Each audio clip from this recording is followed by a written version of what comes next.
মেহেদী Hasan Miraj captain হবার পরেও কি ইনসিকিউরিটিতে ভোগেন? তার মতো রোলের কেউ যদি তার চেয়ে ভালো করে ফেলেন, তিনি কি তাতে ভয় পান? বাংলাদেশের ব্যাটাররা, ভাই আপনারা ইন্টারন্যাশনাল ক্রিকেট কাউন্সিলকে দরখাস্ত দেন, বলে দেন যে ভাই আমাদের এগেনস্টে গুগলি করলে আমরা খেলবো না, কোয়ালিটি স্পিন বল করলে আমরা খেলবো না, কোয়ালিটি পেস করলেও খেলবো না। আমরা দেব চৌধুরী, রিয়াসাত আজিম, সামি, ফাহিম রহমান, নট আউট নোমান, আমরা শুধু এদের 5 জনের বল খেলবো, আর কারো বলকে আমরা খেলবো না। এটা বলে দেন আপনারা। প্রথমে বাংলাদেশের ব্যাটিংয়ে আসি, কেননা মিরাজের কথাটা বলতে একটু সময় লাগবে, ওটা একটু পরে বলতেছি।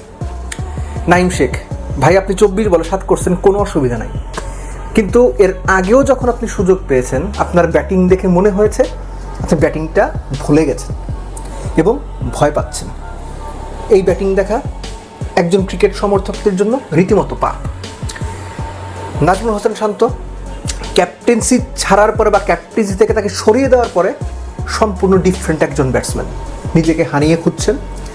নাজমুল হোসেন শান্তর এগেন্সে মাঝখানে একটা পিরিয়ড তৈরি হয়েছিল যে অ্যারাউন্ড দ্য উইকেট গিয়ে স্ট্যাম্প অ্যাটাক করে বল করলে শান্ত ইদার এলবিডব্লিউ হন কিংবা বোল্ড হন। ওই সময়টা বোধহয় আবার ফিরে এসেছে, আফগানরা শান্তকে অ্যারাউন্ড উইকেট গিয়ে ওই একই স্ট্র্যাটেজিতে আউট করছেন।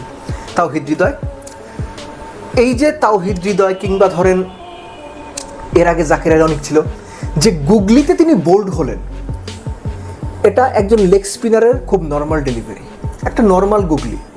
হয়তো স্পিডের ভ্যারিয়েশন থাকতে পারে, লেন্থের ভ্যারিয়েশন থাকতে পারে, কিন্তু নর্মাল একটা গুগলি। তিনি এবং সাইফ যেভাবে আউট হলেন, ওই প্রশ্নটাই ছুড়ে দিল যে ভাই এদেরকে এখন থেকে গিয়ে আমি, ফাহিম ভাই কিংবা নোমান ভাই, রিয়াসাত, সামি, এদের বল করতে হবে, এছাড়া আর কোনো উপায় দেখতেছি না এদের জেতানোর মতো। শামীম হোসেন পাটোয়ারির রান আউট আমার মনে হয়েছে কিছুটা রেকলেস, বা রেকলেস বলাটা বোধহয় ঠিক হলো না, যে অমনোযোগী কিংবা সিরিয়াসনেসে একটু বোধহয় ঘাটতি ছিল।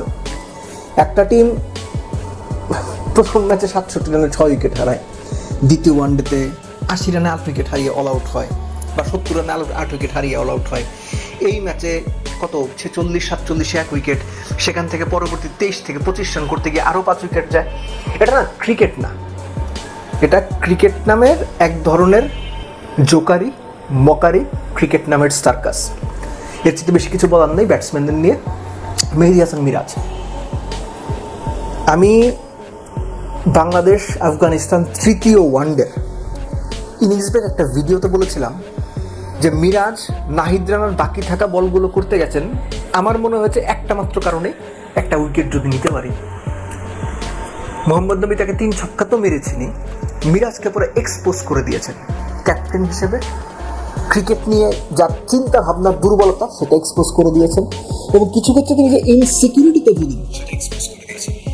এই যে Saif 4 over 1 middle 6 run 3 wicket, তাকে আপনি 4 ওভার পর বল করার, আমি জানি রিশাদের ওভার বাকি আছে, আমি জানি তানভীর খুব ভালো বল করেছেন, তানভীরের ওভার বাকি আছে। আপনি মেহেদী হাসান মিরাজ, বাংলাদেশের সাকিব আল হাসান, বর্তমান সাকিব আল হাসান, অনেকেই বিশ্বাস করে, আমি কোনোদিনই সেটা বিশ্বাস করি নাই। এখন তো আরও প্রশ্ন আসে না, আগামীতে তো আরও হবে না। আপনারও ওভার বাকি আছে, কিন্তু একটা বোলার ভালো বল করছে, 38 ওভার হয়ে গেছে, আরও 12 ওভার বাকি। 1 ওভার দিয়ে দেখতেন কি হয়, 2 ওভার দিয়ে দেখতেন কি হয়। আপনি তানভীরকে বাকি রাখতেন, মিরাজ নিজেকে বাকি রাখতেন না, মিরাজকে তো নিজেকে তো বাকি রাখা যাবে না। ওই যে একটা উইকেট নিতে পারি, চান্স আছে, নিয়ে নেই, যদি লেগে যায় একদম মোহাম্মদ তুমি লাগাইয়া দিছে 3টা মাইরে। মিরাজের ক্যাপ্টেন্সি, দল চালনা, তার পার্সোনালিটি, প্রত্যেকটা জিনিস প্রশ্নবিদ্ধ। এবং শুধুমাত্র এগুলোই না, ম্যাচ সিচুয়েশনে রিভিউ নেওয়ার ক্ষেত্রে মিরাজ ইমোশন কিংবা একই সঙ্গে কোনো রকম ক্রিকেটিং সেন্স ছাড়া যে ধরনের রিভিউর জন্য পুশ করতে হয় ঠিক সেভাবে পুশ করেন। আমি জানি না মিরাজের ক্যাপ্টেন্সিতে বাংলাদেশ কত দূর যাবে, বাংলাদেশ খুব বাজেভাবে হারছে, এগুলোর চাইতেও বড় কথা মিরাজ ক্যাপ্টেন হিসেবে বাংলাদেশকে লিড করে ভালো জায়গায় নিয়ে যাওয়ার মতো পোটেনশিয়াল কিংবা সামর্থ্য রাখেন কিনা। আন্ডার-19 লেভেলের ক্যাপ্টেন্সি আর ইন্টারন্যাশনাল ক্রিকেটে এখনকার লেভেলের ক্যাপ্টেন্সি 1000 গুণ পার্থক্য। দল খারাপ করছে বলে মিরাজের সমালোচনা বেশি হচ্ছে, অনেক বোদ্ধাই বলছে মিরাজকে আরও সময় দিতে হবে। সময় দেন, কোনো অসুবিধা নেই, আরও 1 বছর সময় দেন, কিন্তু এরকম ঘটনা যখন ঘটবে আমরা কথা বলবো। আপনারা সময় দেন, কোনো অসুবিধা নাই। মিরাজ 2027-এ ক্যাপ্টেন্সি করুক, তাতেও কোনো অসুবিধা নেই। কিন্তু এই যে ইনসিকিউরিটিতে ভোগে ক্যাপ্টেন্সি করা, ভুলভাল সিদ্ধান্ত নেওয়া, ভুলভাল রিভিউ নেওয়া, কাজের সময় কাজের কাজ করতে না পারা, এগুলো যতদিন ঘটবে ততদিন আমরা কথা বলবো, আমি কথা বলবো। যখন ভালো করবে সেটার প্রশংসাও করব, কিন্তু যখন ভালো করছে না, যখন he is driven by emotion, he is driven by greed, একই সঙ্গে ইনসিকিউরিটিতে ভোগা একজন পার্সোনালিটি, তখন তার সমালোচনা হতে বাধ্য। কারণ আমি আবারও বলি, এটা শুধুমাত্র 15 জন ক্রিকেটারের ক্রিকেট টিম না, ড্রেসিং রুমে বসে থাকা স্বজনপ্রীতি করা কোচের টিম না, শুধুমাত্র বিসিবির টিম না, তারা main stakeholder, cricketers, coaches, BCB. কিন্তু এই ক্রিকেট টিমের দায়বদ্ধতা 18 কোটি মানুষের প্রতি, এটা ভুলেন না।